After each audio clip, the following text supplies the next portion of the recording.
Kenny, a hard-fought win today up in Fleetwood. What impressed you most about your team's performance? I thought it was a fantastic win, and looking at Fleetwood and the players that they have some very good players. It's always been a hard place for us to go. They started the more livelier, to be honest with you, I thought, with strong wind behind them in the first half. But we scored an excellent goal, and that type of quality, the cross from Ryan Williams, our front two combining so well. Fantastic header from John. Their keeper had no chance, and probably two big chances in that half. Against one, Craig saved from Camps with his feet, which was excellent. Connolly put a header wide. And anyway, going on into the break there, it was an excellent goal that separated the sides. Second half, it just fell into a pattern.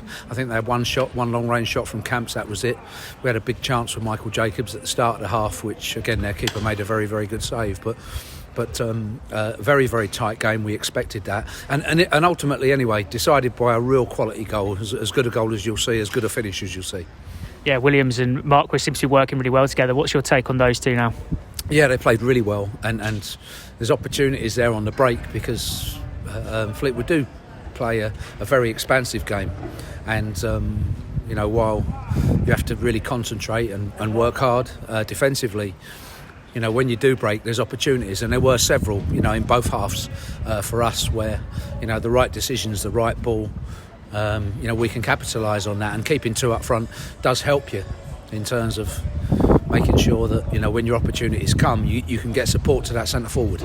Like you said, they were looked really dangerous on the break today. Was that the game plan going into things today? It was the way it worked out. No, you always want to dominate the game and, be the best side from start to finish, score plenty of goals, but it doesn't always work that way. And I thought we were a little bit sluggish in the start of the game, but, we got over that, and, second half sort of fell into a pattern of us being well organised and in a good shape and looking to counter to get the second. Ultimately, though, we didn't need it, and my keeper had very little to do. You say they started sluggish. What do you put that down to? Yeah, probably summing up the way it is, here, in terms of strong wind behind, have to hit a few turn balls, be quicker onto the ball in midfield, but we addressed that as we went along pretty quickly, and I did think then showed a great attitude. It's a fantastic win away from home. We have to try to capitalise on that now on Tuesday night, because win, lose or draw today, we have to move on very quickly between the games. But delighted with the spirit, delighted with the energy, delighted with the effort, and delighted with the determination to get across the line. It was a tight game. Was that why you didn't make any subs? You just didn't want to freshen it up too much, just because things can change when you introduce different players? Yeah, I did think that. We were in a position where everybody knew their jobs, and for us, just didn't feel we necessarily needed to gamble.